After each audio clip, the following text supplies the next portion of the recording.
will be our next Prime Minister? Liz Truss or Rishi Sunak? In just 6 weeks' time, one of them will be moving into number 10 Downing Street.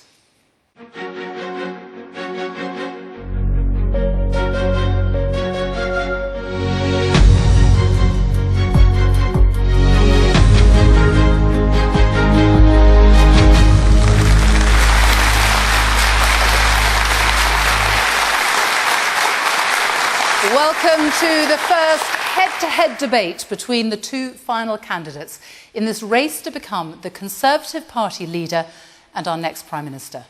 Rishi Sunak is the MP for Richmond in Yorkshire. He is 42 years old. He was in government from 2018 until he resigned as Chancellor just 3 weeks ago. Liz Truss is the MP for South West Norfolk. She is 47 tomorrow. It's her birthday. She has served in government since 2012 and is the Foreign Secretary. These are the final two candidates chosen by Conservative MPs. But now it's down to Conservative Party members, around 160,000 or so. We don't know the exact number, they don't tell us.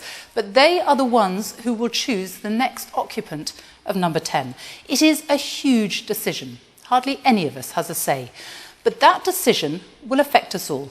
And that is why we've come here to Stoke-on-Trent in the West Midlands tonight. For decades, a Labour stronghold, one of those so-called red wall seats that turned blue, voting for the Conservatives under Boris Johnson at the last general election. Our audience here at Victoria Hall all voted for the Conservatives in 2019, some of them for the very first time. Will they do so again under a new leader?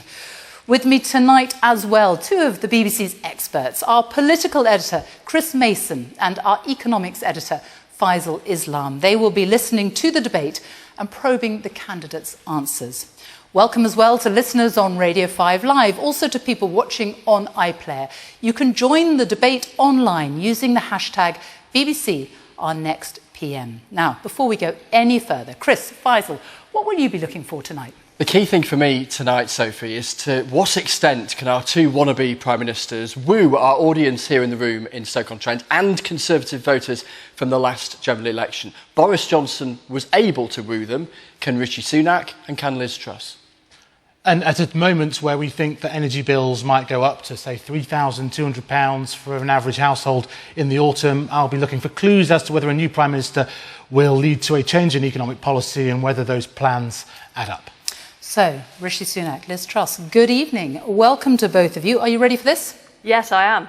Yep, absolutely. So. Now, only one of you can be the next Prime Minister, and tonight we want to hear both of you debating the big issues with each other as you try to convince people why you will make the best leader of the United Kingdom.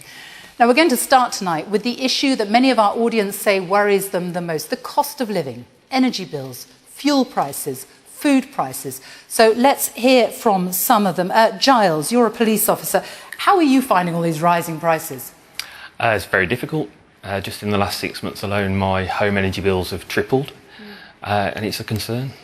Charlotte, in the audience as well? I'm really happy to say that I can see that the government have basically contributed towards universal credit and people on benefits, but I'm a single parent and I work full-time and I travel and I'm struggling. OK, the views of two of our audience here tonight. I want you both to be really specific here. If you are Prime Minister in September, can people expect you to give them more help with their bills, with their rising costs? Rishi Sunak.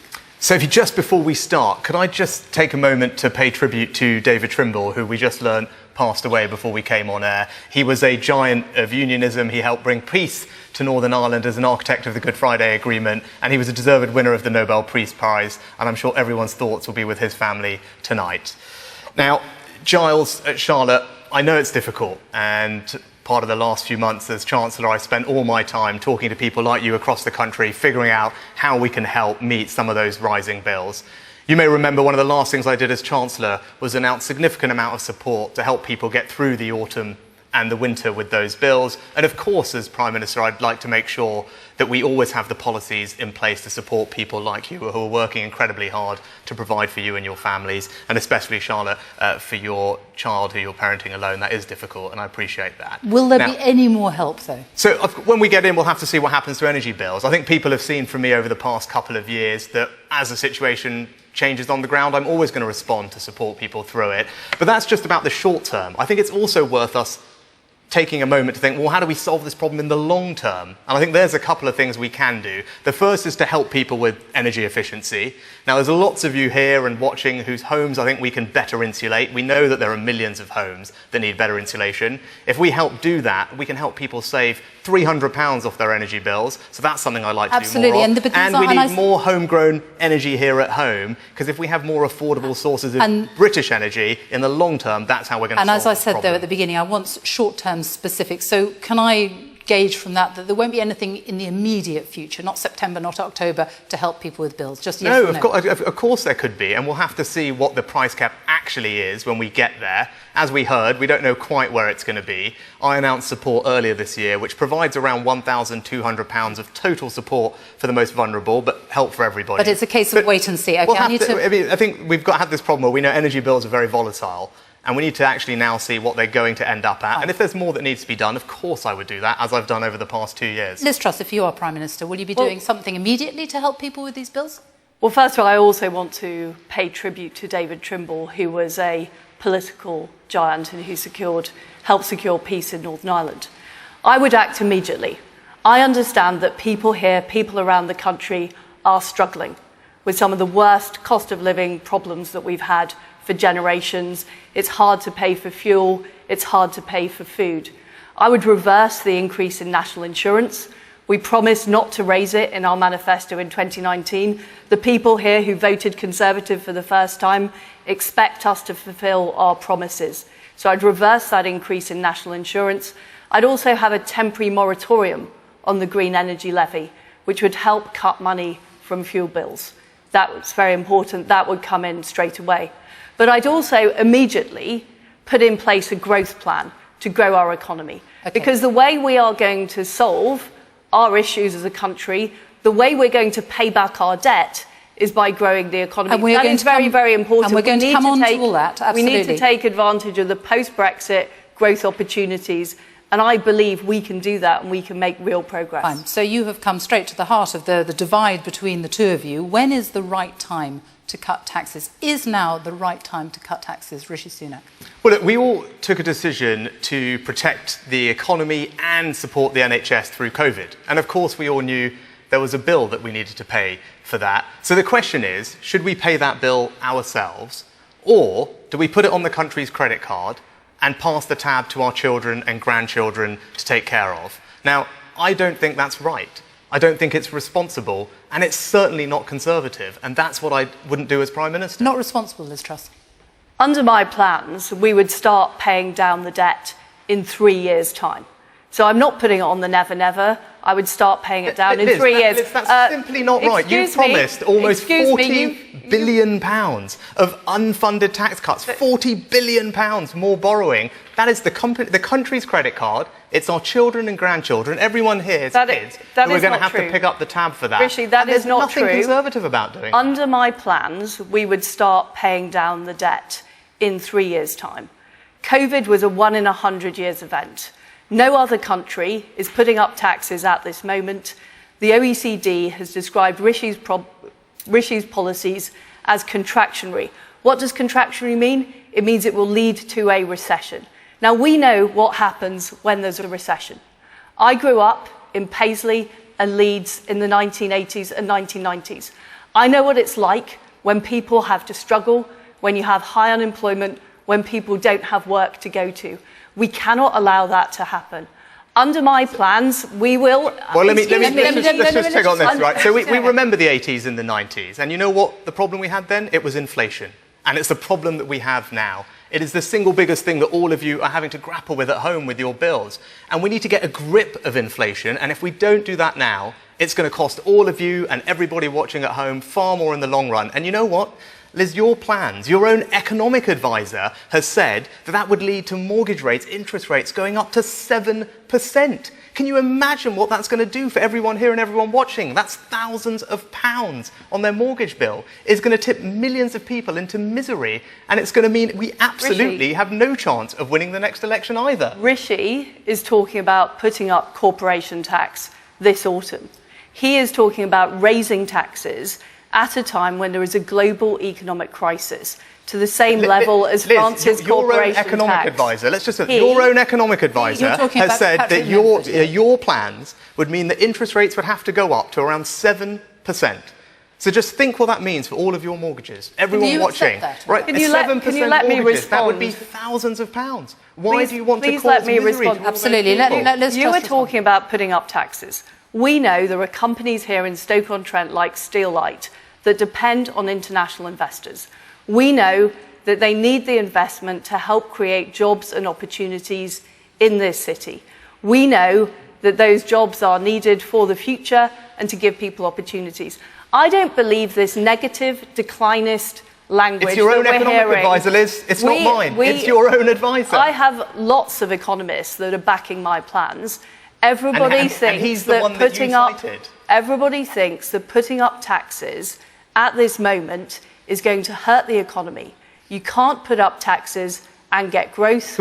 If we follow Rishi's plans, we are headed for a recession. Can we really get an answer to this question? So Liz, when you were on the radio the other day, when you were on the Today programme, you were asked if you could name a single economist, governor, chancellor who supported your plan. The one person you named then gave an interview. This is the person that you named, not me, not my words, his words, and he said that in order for that plan to happen, interest rates would have to go up. He actually described it as a good thing. He said it was part of the adjustment that would have to happen. 7%, that's the number that he gave. Do you know what that would do for people's mortgages? Do you accept that? Absolutely. This is the problem with your plan. It's going to push people into please let Liz Truss answer. Please let her answer. When inflation gets out of control, interest rates go up, Rishi that's what Sunak, happens. please let Liz Truss answer. I don't accept those points. Any economist knows that taxes are completely different from interest rates. Interest rates are set by the Independent Bank of England. We know that inflation is forecast to fall next year. What I'm talking about with my plans is not raising taxes. There is no evidence at all that not raising taxes is inflationary. What we know, though, is that raising taxes prevents growth. I want to be on the side of people who do the right thing, people who invest in companies, people who go out to work every day, the self-employed, the people running small businesses. Those are the people I'm on the side of. And the fact is, I think we still haven't got an answer to this question. Right? So if we could just get an answer to this question. This Chancellor has raised taxes to the highest rate for 70 years. Right. And we're now predicted a recession. Okay, I now want to bring in the figures. I want to bring in our experts. We have our economics editor here, Faisal Islam. We have our political editor here, Chris Mason, as well. It is the big divide, this issue of tax, Faisal. Question for both. For Rishi Sunak, can you name a single G7 country that's raising taxes in the current situation? What I can ensure is that our borrowing and debt is falling, and our borrowing and debt is falling like other G7 countries, because we have decided to put a lot of money into the NHS, Faisal, because it's everyone here's number one public service priority, and unlike other G7 countries, we fund our NHS through taxation. And if we want to get the backlogs down, if we want to support all the NHS workers that I'm sure are in the audience tonight, I thought it was the right and responsible thing to do to get the funding into the NHS. So that's what I did. But because I also think it's not moral. It's not moral to ask our children to pick up the tab for the bills that we're not prepared to pay. It's not a Conservative thing to do, because if we're not for sound money, what is the point in the Conservative Party? It's the most conservative of conservative values, and that's what I stand for. Can I answer Faisal's question? The answer is that countries like the US, Canada and Japan all have higher levels of debt than the UK, but they are not following the policies that will lead to a recession. We are an outlier. Everybody understands that COVID is a 1 in 100-year event, and trying to pay it back straight away, so quickly, that we actually damage our economy, that we end up causing a recession, that we end up in people being out of work, and that hard-working taxpayers who do the right thing have seen their taxes rise, despite the fact that we promised in our manifesto Liz, not to do it. hang on, Faisal, I think that is what is wrong. you just mentioned 3 countries. Do you know what mortgage rates are in the US at the moment? Do you want to use them as an example? Their mortgage rates are almost 50% higher than mortgage rates in this country because they're borrowing so much. I'm sorry, this Canada. is scaremongering. Canada actually this is Project Fear.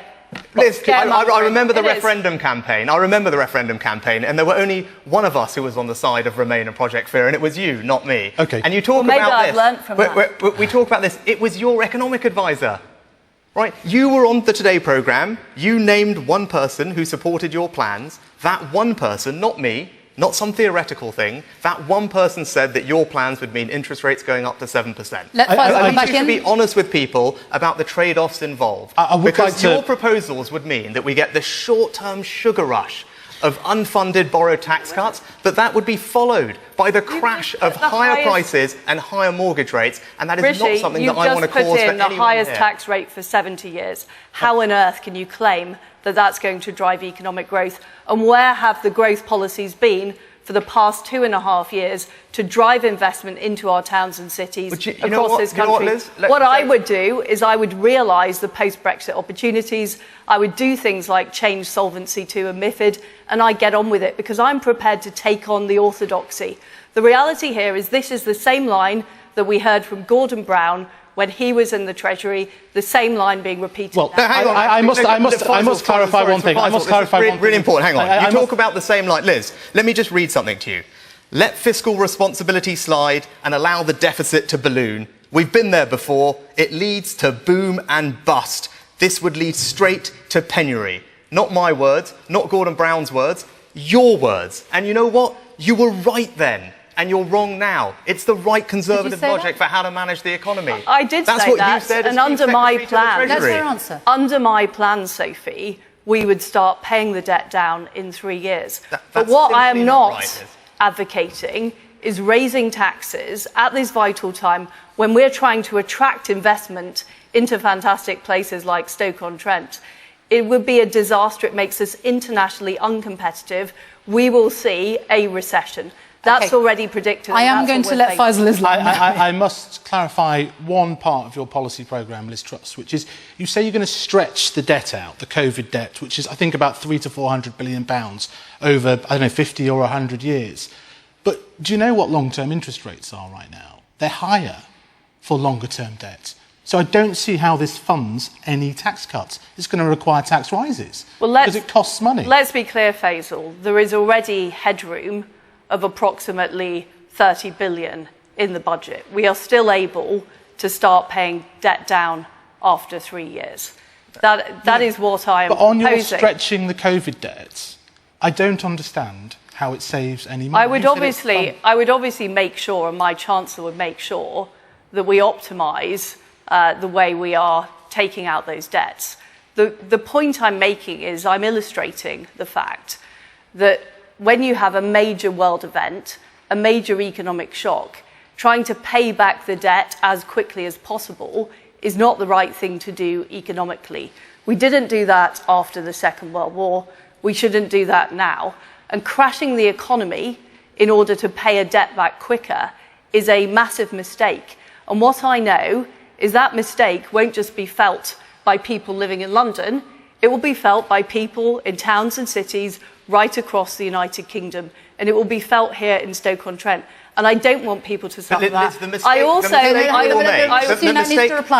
mistake that we will make is at a time when inflation is already high. Everyone's already feeling it in their bills. Interest rates are already on the rise. So into that situation, does anyone think that the sensible thing to do is go on a massive borrowing spree worth tens of billions of pounds and fuel inflation even further? Okay, if we do that, all it's going to mean is inflation stays here for longer and interest rates are going to go up. That's what your own economic advisor said. Can I just ask Chris Mason to interject first of all, please? Yeah, a question to each of you, examining your current record and your plans. Rishi Sunak first. Could you ever credibly go into a general election promising tax cuts and expect the electorate to believe you, given how often they've gone up when you were Chancellor? Yes, because I was also the Chancellor during COVID. And I think everyone in this audience and everyone watching will recognise that that was a very exceptional event that required an exceptional response. And I think everyone will want to know that we get the backlogs down and we support the NHS to recover strongly, which is why I had to do some difficult things. Were they easy for me? Of course they weren't easy for me. I'm not in this to do the politically convenient thing, the thing that makes my life easier. You can tell that from this leadership campaign. But actually, being Prime Minister is about being honest with all of you, explaining the real trade-offs that we have to do, the responsible way to deal with things, making sure that we protect the inheritance for our kids and our grandkids. And even if that's not easy, that's the kind of leadership you'll get from me as Prime Minister. But on tax cuts, I am going to deliver tax cuts, actually. We're going to deliver tax cuts for business investment, because that's how you drive growth and productivity in places like Stoke. That's what the businesses here tell me they want. But we're also going to deliver tax cuts in this Parliament for working people. An income tax cut for the first time in 16 years in my plans, already paid for, because I believe as a Conservative that hard work should always pay. And that's what I will do, and I will go further as well when the time is right. And Liz Truss, on your idea of changing the economic orthodoxy, you have talked about this for many years. In fact, you co-wrote a book the best part of 10 years ago that set out some of these arguments. In that book, though, you and your fellow authors talked about, well, our audience here in the room tonight and at home watching and listening as amongst the worst idlers in the world. We work among the lowest hours, we retire early, our productivity is poor. Is that what you're saying to the people who you aspire to vote for? That's not what I'm saying. And I use the book you wrote. Every author wrote a different chapter, and I wrote the chapter on education. That particular chapter was written by Dominic Raab, who's actually supporting Rishi's campaign. Just to be absolutely clear, but what Britannia Unchained was about, it was about a belief that Britain could have a better future, and that we didn't just need to simply accept the orthodoxy, the way things have always been done, the bean counting of saying, you know, we have to just accept that nothing will ever change. I believe we can do things differently. I want to change our regulations. I want to get those EU regulations off the statute books. That's something that the Treasury has resisted. What, Liz? You talk about bean counting. You talk about bean counting as if it's somehow not a Conservative thing to do, to make sure that we pay for the things that we spend money on. You know what? My mum was a local chemist. She owned the local chemist in Southampton where I grew up, and I worked in her shop. And actually, I spent my weekends, my evenings, my holidays actually doing her books, as well as delivering medicines out to her patients. So I sat there and made sure that it did add up, that she could make payroll at the end of every month to pay for the people who worked for her, that we could run a business that was going to employ people sustainably. That is really important, and actually I think it's an incredibly Conservative thing to believe in. Now, you talk about growth. You talk about growth. Now look, I've spent my career before politics in business, not just here but around the world. And if you want to drive growth in the 21st century economy, it's about so much more than tax. It's about bringing the change we need to make sure that our children are equipped for the digital industries. And no, this is important of the future. It's about making sure that we can help people retrain in the middle of their careers. It's about making sure that all the businesses here and elsewhere get the benefit of reformed financial markets to get the cash they need to grow. And I will bring all of those new ideas to meet those new challenges because of my experience. I am the best person that can lead this country into the future. That's the type of economic growth that we need to see. There hasn't been an economic growth plan for the past 2.5 years. We haven't done the things like Solvency II, MiFID, that would have unlocked investment into our country. Can anyone put their hands up? Does anyone know what Solvency II means? I want to turbocharge that. Rishi, it's about enabling investment into towns like Stoke-on-Trent. That's what it is about. We're about to talk about that. That's what we need to get on with. Okay, I'm going to talk about that right now because I need to move on to that because it is something that is very important to people. And by that I'm talking about levelling up because our audience here tonight, they all voted Conservative in 2019, as I said, some for the very first time. And Boris Johnson told them that levelling up and transforming the lives and opportunities for people across the UK was his defining mission. So let's get the thoughts of some of our audience here tonight on what needs to be done. Brendan, a warehouse supervisor, joins us now. What are your thoughts? So yeah, my thoughts are we're seeing so many services being reduced and put back. Our local towns and cities, the town centres are completely empty. There seems to be no investment. We seem to have a rise in antisocial behaviour there. So basically, how are they going to level up these sort of areas? What are they going to do for us? Okay, so if you become Prime Minister, Rishi Sunak, In the first 2 years, when you are Prime Minister, what changes will people see under you, Prime Minister Sunak, on levelling up? Well, I was just telling the audience before we started, Stoke is a place I've visited more than any other, I think, in the couple of years that I was Chancellor. And Brendan, it's been a great pleasure to work with your MPs and your council. Abby's a brilliant council leader, and she came to see me early on with an amazing pamphlet about powering up Stoke. Okay, and I was really happy to actually deliver on some of those things. So what your community needed here, which is very similar to what communities across the country need, is regeneration of your town centres. And that's why I was really pleased as Chancellor to make sure that we got you over £50 million. Something like Goods Yard is going to get regenerated to put new offices and residential in there to help bring to life that part of the town and the city. But also it's about skills. It's about making sure that all the young people here have the skills that they need, because today's education, our children's education today, is their economy tomorrow. That's what we need to do for you here. And lastly, for your businesses, your advanced ceramic businesses, manufacturing businesses across the country, what they tell me they need is that they want tax cuts on business investment, because they want to invest in more equipment, in machinery. That's how we drive productivity. And my plan suggests that we will cut those taxes, and that's going to be great for the businesses. What Prime Minister Truss, what difference will people see? What people want to see is urgent action. They don't want promises tomorrow. They want things today to relieve the cost of living, but also to get spades in the ground in Stoke-on-Trent and other towns and cities across our country. What I would do immediately is put in new low-tax investment zones with simplified planning so we could get on with building and we could get on with those new projects. I'd keep corporation tax low to attract investment from around the world. I know how popular the products produced here, whether it's the pottery or the toffees from Walker's Toffee. We can turbocharge that. But we need to challenge the orthodoxy that is making things so slow to deliver. And I know people want things to happen urgently. I'm somebody in every job I've done, whether it's the trade deals I've struck at trade, whether what I've done at the Foreign Office, putting the toughest sanctions on Russia of any country, I get things done in government, and I don't just talk, I act. Chris Mason. I want to hear the two of you talking to each other really about how important this idea of levelling up is, because it's been so central, hasn't it, to Boris Johnson's whole approach to government, written so prominently into the manifesto. And we know when we look at international examples that true levelling up that makes a real difference and people can notice costs billions and billions and billions, and a commitment that can last decades. We're seeing 16 newspapers in the north of England tomorrow making the argument that they're desperate to see you two promise that levelling up will continue. Can you say, hand on heart, it absolutely will be, and it'll be as central as it has been? Liz Truss. Well, I am completely committed to levelling up. It's not just a slogan for me.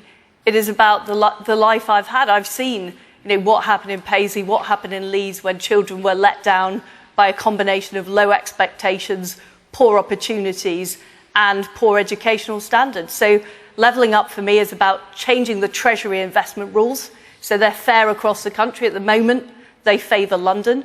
It's about making sure that we unleash private sector investment through low tax zones. We need to get on with those. We need to make sure the free ports we deliver are deeper. But it's also about the schools. It's about getting the best schools everywhere in the country and allowing those to thrive as well. So I'm completely committed. And what I want to do is make sure that everybody, regardless of where they live, regardless of where they come from, have the same opportunities across our country. Could you answer Chris's questions? Yeah, the answer is an unequivocal massive yes, Chris. I grew up in Southampton, I was saying, and now I represent a rural seat in North Yorkshire, where Teesside is my back door. And I've seen the amazing change that I've helped to deliver in a place like that, delivering a free port that's attracted jobs and investment post-Brexit to an area with new industries like carbon capture and storage and vaccine manufacturing. And I think we can bring that same sense of optimism, excitement and opportunity across the country, because that's what levelling up should mean. It should mean that no matter where you grow up, you have fantastic opportunities to fulfil your potential, but you also have enormous pride in the place that you call home. And that's what Brendan was talking about, making sure that community that you grow up in is safe for your kids to walk around in the evenings, making sure that the town centres look exciting and clean. That's also part of levelling up. Now, and we need to get both sides right, the economic side and the pride side. As Prime Minister, you won't just lead the United Kingdom, you will lead the United Kingdom on a global stage as well, at a time of serious challenges both here at home and abroad. Can we talk about China? because you've really been trading blows about China today over Britain's relationship with China. Rishi Sunak, you have said that politicians in Britain have rolled out the red carpet and turned a blind eye to China for too long. Are you talking about Liz Truss? No, I mean, look, Liz has been on a journey as well. There was a time when Liz was talking about having a golden era of relationships with China, and on a mission there was talking about having deeper collaboration in things like food security and technology. But what we do need to do is acknowledge that China is a threat to our national security, it's a threat to our economic security. And that's why, as Chancellor, I was pleased that we could put forward something called the National Security and Investment Bill. And that gives us the powers as a country to protect ourselves against countries like China who are trying to infiltrate our companies and steal our technology. That's what we need to do. But we also need to stand up for our values. And for example, when it came to Hong Kong, I was pleased to ensure that we put the funding in place to welcome to this country thousands of people who wanted to leave. Rishi, I challenged you on this in the debate last week. As recently as a month ago, you were pushing for closer trade relationships with China. This is not something you've advocated in government. I'm delighted that you've come round to my way of thinking. But it's been driven by the Foreign Office, the toughest stance we've taken on China, whether it's creating the alternative to the Chinese Belt and Road with our G7 colleagues, whether it's being clear that Taiwan should be able to defend itself in the face of Chinese aggression. We have led on that, and frankly, what we've heard from the Treasury is a desire for closer economic relations with China. My view is we should not repeat the mistake we made with Russia of becoming strategically dependent on Russia, and we're now facing the costs of that on energy. We can't be strategically dependent on China. Let Rishi Sunak answer. Liz, you said not that long ago that our relations with China were entering a golden era. I think that was almost a decade ago. No, I said that, Rishi. It was just a few years ago. You went on a trip there and you wanted to deepen collaboration in areas like food security and technology.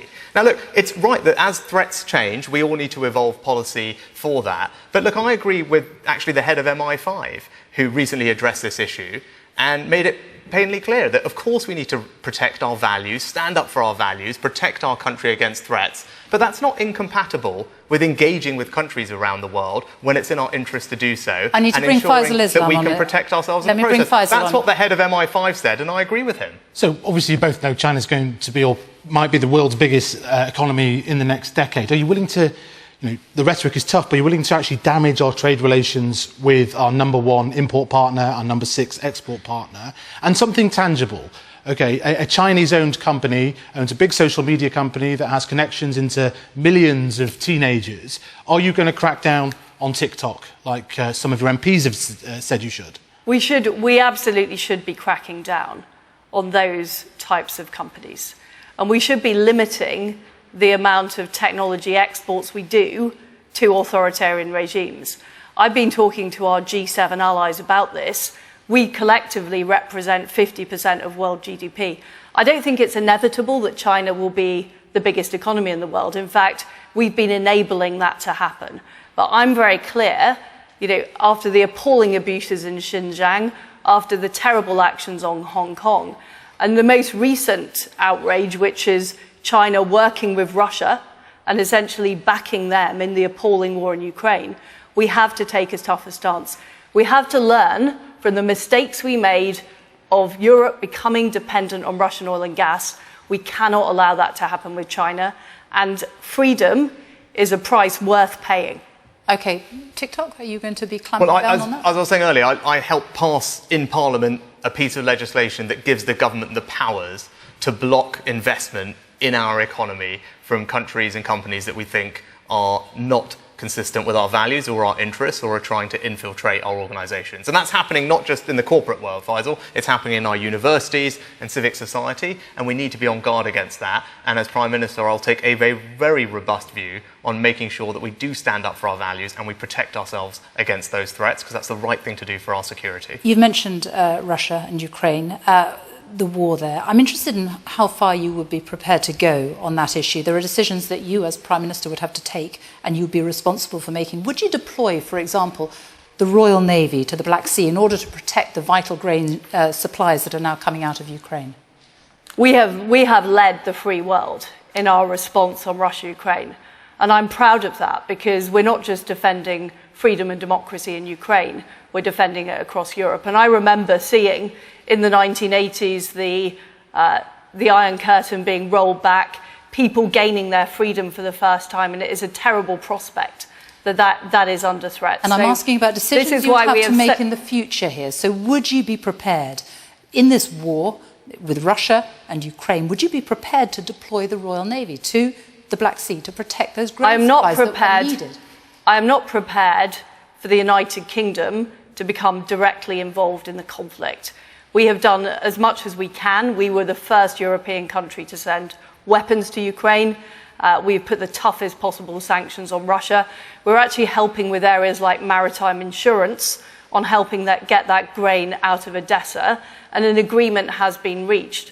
But Ukraine is not a NATO country. Okay. And I think it would be wrong to directly deploy our troops and our resources. Rishi Sunak, would you be prepared to deploy the Royal Navy? No, I think actually we should take a step back and recognise that we've put together one of the strongest set of economic sanctions that the world has ever seen, and that's really hampered Putin's war effort. We also, and I did this as Chancellor, made sure that we supported Ukraine financially with the arms and weapons they need to defend themselves, and actually it's something that Liz and I worked together on. And as she said, I think collectively we can all as a country be enormously proud of the contribution and leadership that the United Kingdom has shown in standing up to Russian aggression, and that will continue, I would imagine, on whoever becomes Prime Minister. Another big global issue, of course, climate change. We had record temperatures here in the United Kingdom last week. It was more than 40 degrees Celsius for the first time.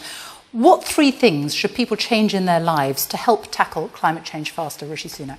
Right, OK, well, I'll take advice from my two young daughters who are the experts on this in our household, and what they say to me is, I talked about energy efficiency before, but reducing energy usage through things like better energy efficiency is an obvious thing we can do. The benefit of that is it actually saves us money as well, which is fantastic, and that's why I said government should do more on that. The second one is recycling.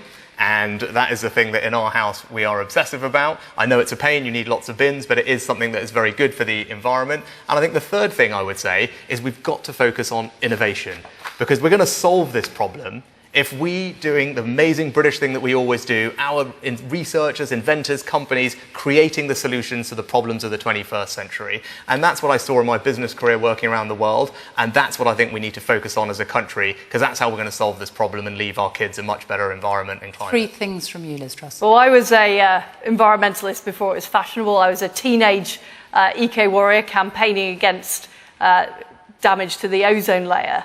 And I've always taken the view that we should save our resources. I'm naturally a thrifty person. I like saving money, and it also helps the environment. So it's about using less, wasting less, particularly food waste, which I think is, a massive problem in this country, but also the innovation that we need to get the new technology that can help us do things better, whether that's electric vehicles, whether that's insulation in our homes.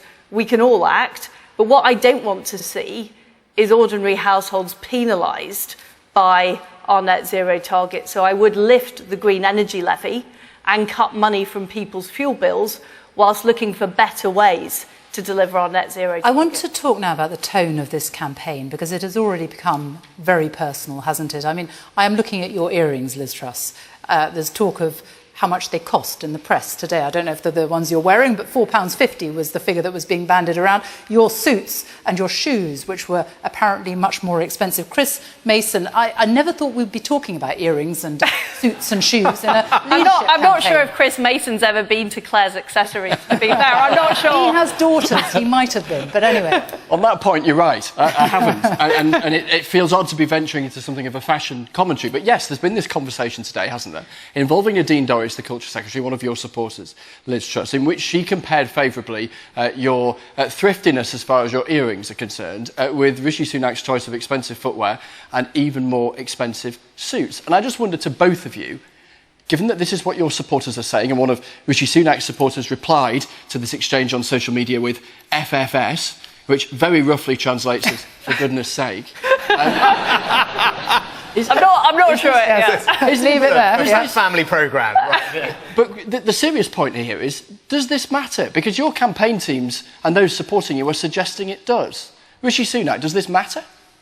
Well, look, I've got enormous respect and admiration for Liz and actually all the other people who spent time in this leadership campaign. And actually, when this is all done, we're all part of the same Conservative family. We're going to come together and keep working hard for the British people. But look, I can address this, this issue about me very, very directly, right? I mean, it's very simple. I think in the Conservative Party, we judge people by their character and their actions. I'm proud of my record as Chancellor in helping some of the most vulnerable people over the last couple of years. And I wasn't born this way.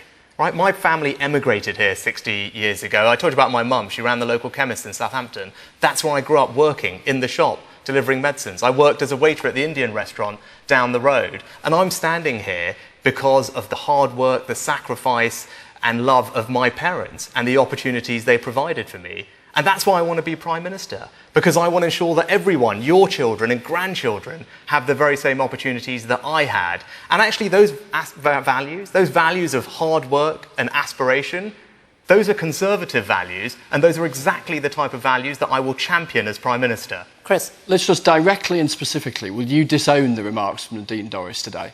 Well, I have to confess, Chris, that since this campaign started, I've deleted Twitter from my phone. Well, we've just told you what she said. I am not. Well, look, I don't have any issue with how expensive anybody else's clothes are. And actually, I think Rishi is a very finely dressed person, and I'm a great admirer of his dress sense. So that is not something that I would. And I don't know how she knows where I got my earrings, to be perfectly frank about it.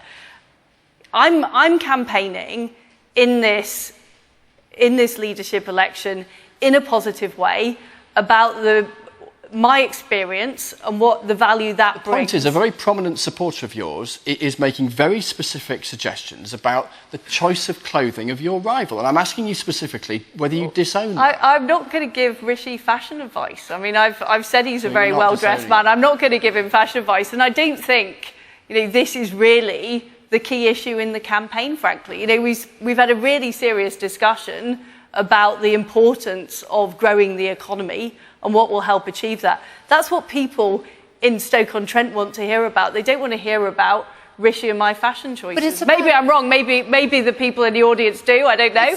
They're all shaking their heads. They don't want to hear about this stuff. It is a tone, though, isn't it, of the campaign that is being set. I mean, something else that has been talked about a lot, and you've mentioned it again tonight, that you went to a comprehensive school. You have brought up repeatedly that Rishi Sunak went to a private school.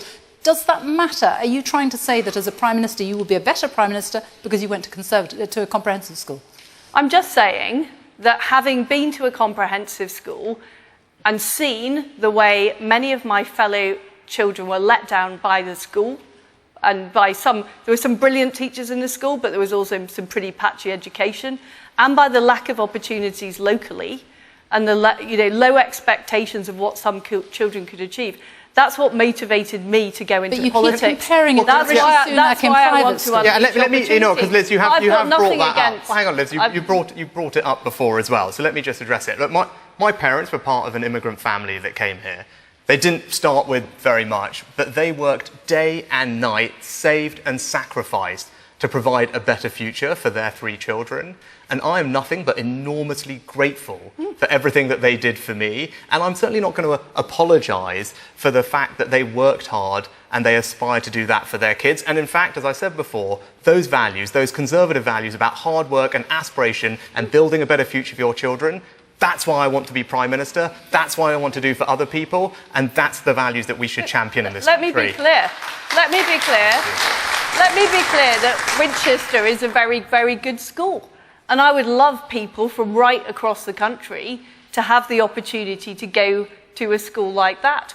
The issue was, when we had the debate last week, is I was being questioned about why I thought what I did in the past. So I was explaining my upbringing, the fact that I was brought up in a left-wing household, the fact that I did go to a comprehensive school, and how that shaped my views of where I am today. That was why I was giving that explanation. OK, I want to talk about Boris Johnson. We haven't spoken about Boris Johnson tonight. Rishi Sunak, what do you say to Conservative Party voters who perhaps voted Conservative at the last general election because they wanted Boris Johnson as Prime Minister? What do you say to them, people who now see you as the man who brought him down? Well, it was an easy decision. It was a difficult decision. I've explained my reasons for it at the time. But it was a decision I made on principle. And that's what you should know about me, that I'm always going to act on principle. And actually, several years ago, when I was told that if I supported Brexit, it would be the end of my career, I went on and did it anyway, because I did it out of conviction, because I believed it would be the right thing for this country. And as Prime Minister, that's what I'll do for all of you. I will always act on principle. I just want to pick that up with Liz Truss. You're sort of apologetic about the previous support for the Remain campaign, but you were central to the most egregious example of what Leave campaigners refer to as Project Fear, that it would cost £4,300 per household. Now, I want to know, I know you think that's probably an error, but do you think that that was a forecast mistake, or was it sort of knowingly misleading, or do you think it might be right? Well, that's where I lost trust in Treasury forecasts, and this is the point I'm making. Those forecasts did not come true. Those predictions of doom did not come true. So that's why I don't You were the one propagating them. That's why I don't... Well, I've learnt from that. I've been very clear that if there was a referendum again, I would vote to leave. It was the right decision. And since the referendum took place, I've delivered dozens of trade deals. I've pushed through the Northern Ireland Protocol bill to sort out the issues in Northern Ireland. I've delivered the tough sanctions regime that we couldn't have delivered if we were part of the EU. And I'm very, very keen to take advantage of all the opportunities of Brexit. I think more than most other government ministers, I've done more to deliver on the opportunities of Brexit. Chris Mason, we've moved away from Boris Johnson already, but he is still looming large in this campaign, isn't he? He is looming large, and he's the man whose behaviour and activities in government led to the very conversation that we're having now. And I wonder to both of you, as you look back on the guy who was your boss, Rishi Sunak, and Liz Truss, who still is, how you weigh things up. So to you, Rishi Sunak, you know that lots of Conservative Party members right now are very angry that Boris Johnson has been brought down, and they blame in part, quite significantly, you for it. And he made you, didn't he? He made you Chancellor of the Exchequer, gave you one of the biggest jobs in government, and you brought him down. Well, Chris, as I said, he's one of the most remarkable people I've met. I was very grateful to him that he gave me that job, and I'm really proud of all the things we achieved in government together, actually. Getting the Brexit gridlock paralysis that we all remember, getting that broken, winning that election victory, helping get the country through COVID, standing up to Ukraine. Those are all things I was proud to serve under his leadership and achieve. But it got to a point where, for me, personally, and these things are personal decisions, and Liz made a different decision to me on this, but that's totally understandable, enough was enough. I thought all the things that were going on the conduct side were not right, and we clearly had very different views about the direction of travel on the economy. And so for me, I acted out of principle. And I think that's important, and that's what I'll do. And when it comes to, this Remain thing, and Liz was saying, I do think that we need someone as leader who has the consistency and courage of their convictions. And that, as I've demonstrated, is something I will bring to being Prime Minister of this country. Chris. And Liz Truss, on the point of loyalty, that you've used that word to describe where you stuck with Boris Johnson, and plenty of people will admire loyalty. But I just wonder, what would Boris Johnson actually have had to do for you to resign? I supported Boris for the leadership. I was his first cabinet supporter to come out.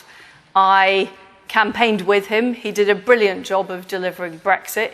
He did a brilliant job of delivering an 80-seat majority, including gaining the support of places like Stoke-on-Trent, which hadn't voted Conservative before. And yes, he made mistakes, and he admitted he made mistakes. But I didn't think the mistakes he made were sufficient that the Conservative Party should have rejected him. And that is my view. And I'm still working with the Prime Minister. I'm still Foreign Secretary. I think it's important that I remained in my post. We have very, very serious issues to deal with on Russia-Ukraine, on the international situation. And I thought it would be a dereliction of duty for me to leave my job at that juncture. Hasta vista, that's what he said when he spoke in the last Prime Minister's questions last week. I'll see you later. Would you be happy to work with him? Would you like to work with him if you are Prime Minister in your new cabinet? Having spent time with him this week on foreign affairs, I very, very much suspect that he would not want a future role in the government. I think he needs a well-earned break from what has been a very difficult few years. I mean, after all, he was seriously ill with COVID. I mean, we haven't even talked about that, and that was a terrible moment when we didn't know what was going to happen. He has faced, real challenges that no leader would have expected to face, the appalling war in Ukraine. So I simply don't think that is really an option. Chris, it's not clear really what Boris Johnson is going to do next, is it? It isn't. It often isn't, which is journalistically was one of the intriguing things of covering his premiership. But I noticed this that wasn't quite a no, was it, in terms of potentially involving him in government? Were he to want to? You were assuming he wouldn't, but you're trying to. I really don't think it's a genuine question, Chris. It isn't a genuine question. James Cleverly, the Education Secretary, he's saying, he's one of your supporters. He said today that Boris Johnson is an incredibly talented politician. James Cleverly will be comfortable with him joining your top team if you are you? I just don't think it's going to happen. I think that what's done is done. The party has made the decision. I've told you my views of that. I have now put myself forward as a candidate because I think I'm the right person to do the job. And I don't believe that he would want further involvement. I give my 2 cents. I think the simple answer for me is no. I think we need to look forward at this point. That's why I want to be Prime Minister. I want to bring the change that this country needs. I think it's incumbent on whoever leads our party going forward to bring everyone back together, actually, and build a team that draws on all the talents and traditions of our fantastic party. You saw some of that in this leadership election. That would be my priority, is to try and unify things. But we've got to go on and deliver on the things that people care about. Everyone here wants us to go and fix the backlogs, get a grip of illegal migration, deliver the growth by making sure that this economy is fit for the 21st century. Okay. That's what I want to get on and start delivering for people and not looking back to the past. This is fundamentally a moot point. And what we are debating about is debating about the future. We should be talking about the policies that are going to deliver for Britain and going to deliver the next election for the Conservatives and how we're going to beat Keir Starmer. And as far as you're concerned, Boris Johnson is not part of the future. I'm sure he will have a role, I'm sure he will be vocal, but he will not be part of the government. As a Conservative cabinet minister has said today that this contest, he's called it puerile and embarrassing. Is he right? No. I mean, this is all leadership contests, all elections have elements of debate and discussion. But we are having a really serious discussion about the future of our country and the party. And there is a genuine disagreement here. Whether or not you believe in low taxes, leading to growth and opportunity, enabling people to keep more money in their pockets, or passing the bill on to our children with lots of borrowing and higher inflation and higher mortgage rates. That is a serious issue. It's not the differences between me and Rishi. Serious differences. They're certainly not puerile. OK, I want to ask our audience what they make of it all tonight. We've talked about leadership, character, trust. So let's hear from our audience on these issues. Julie, you work in pharmaceuticals. What do you want to hear from politicians? It just seems to me as though there's it's very, very easy. And we've heard a lot of blaming Boris about trust issues, as though everything is going to be fine now. But it seems to me that there's a more fundamental issue around a culture in Westminster that is very much focused on, the short-term catnip of a media soundbite, rather than actually thinking about, well, OK, what are the difficult things that are needed long-term? Liz, you work in finance. What qualities are you looking for in our next Prime Minister? There's 3 qualities that I'm looking for. Somebody that I can trust, somebody that's honest, and somebody that's got integrity. And Mel, software engineer with us as well this evening. What about you? Do you feel that the politicians, that these two here, are being honest with you tonight? It's a very difficult question. I feel like over the years, the public's trust has depleted, and I feel like the next Prime Minister, whoever it might be, will need to have a high level of integrity and just be open and honest to the public about issues that's happening, whether it's good or bad. Yeah. So you're absolutely right, Mel, and Liz said the same thing, as did Julie. So one of my first jobs is to try and restore trust in government. And actually, as all of you said, but Mel, you said at the end, that's about being honest. That's how you start restoring trust, about being honest. And as you can see in this election, I have not taken the easy road. Right? In saying the things that I'm saying about the challenges facing our economy and what it's going to require to fix them, that doesn't make my life any easier. I'm doing it because I want to be honest with all of you. I want to be honest with everyone Okay, watching. I need to get to Liz Truss now. Well, hang on, this is really important. But the next way that we restore trust, after being honest, is delivering things for you. And whether it's getting the backlogs down, whether it's illegal migration, it's getting on and doing the hard work of government that Julie talked about, actually, in her opening thing. Okay. And it's acknowledging that we can't necessarily have everything. We've got to acknowledge the trade-offs in life. And actually, we've had a lot of trying to have your cake and eat it. I think there's a lot of what we're hearing tonight, which is the same old, let's have our cake and eat it. Government's not about that. I think restoring trust in politics is about keeping your promises. And when we were elected in 2019, we promised we wouldn't put up taxes, including national insurance. That's why I spoke out against it in Cabinet. We didn't need to do it. There was money left in the budget not to do it, but those taxes were put up.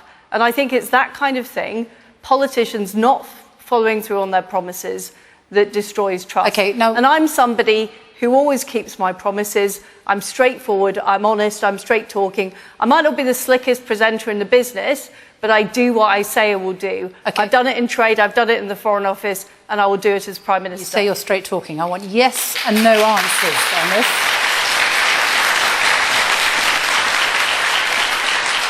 We have a few quick fire questions. Yes or no? Quite simple, because we're running out of time. First of all, those huge queues that we have seen over the weekend in Dover, in Folkestone. Is Brexit to blame for those queues? Yes or no? No. Categorical. 2 more strikes coming this week, 2 more train strikes. Will you ban strikes on essential public services like the railways? Yes, it's a manifesto commitment and we need to deliver it. We'll do it. Very clear. Will you publish your full tax affairs if you're Prime Minister? Yes. You're making this easy. As Prime Minister, what marks would you give Boris Johnson out of 10, Liz Truss? 7. 7. Rishi Sunak?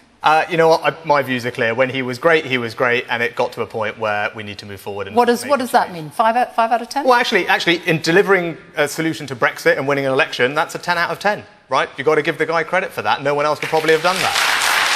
Right? And finally, we have a couple of minutes left. So this last question, I want you to address each other. You've both worked together in government for a long time. You've sat around the cabinet table. You know each other well. Liz Truss, if you lose this contest and Rishi Sunak becomes the next Prime Minister, what quality does he need to work on in order to be the best possible Prime Minister? What quality? Well, Rishi, it's been fantastic working with you. We've always got on well, and I think we've shared a belief in Britain. I've already said that you're a sharp dresser, so that's not something you need to work on. But the thing I think you should work on, and I want to work on this with you, and if I win, I would love you to be part of my team, is taking more risks and being bolder. Because I think that's what we need to do as a country. Okay, and we cannot just have more business as usual. We're running out of time. Rishi Sunak, what quality would Liz Truss need to work on if she were to become Prime Minister? You know, we had this in another debate, and I'm not going to do it again because I have enormous respect and admiration for Liz, and she deserves huge credit for being a big part of standing up to Russia over the last 6 months. She's worked with me, with foreign ministers across the world to ensure we had a very robust response to that. I saw her at her best doing that, and there is far more that unites us than that we disagree on. And as I said, we're all part of the same team, we're the same family, and we're going to come together and work hard for all of you. And would you work together in government? Of course I would. Okay.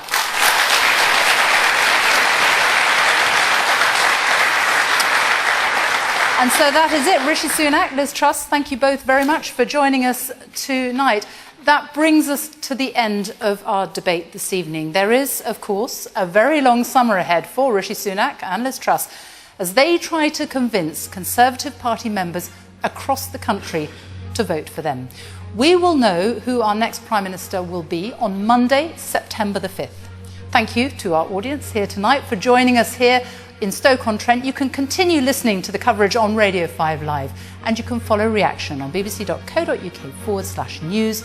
But from all of us here in Stoke-on-Trent, good night.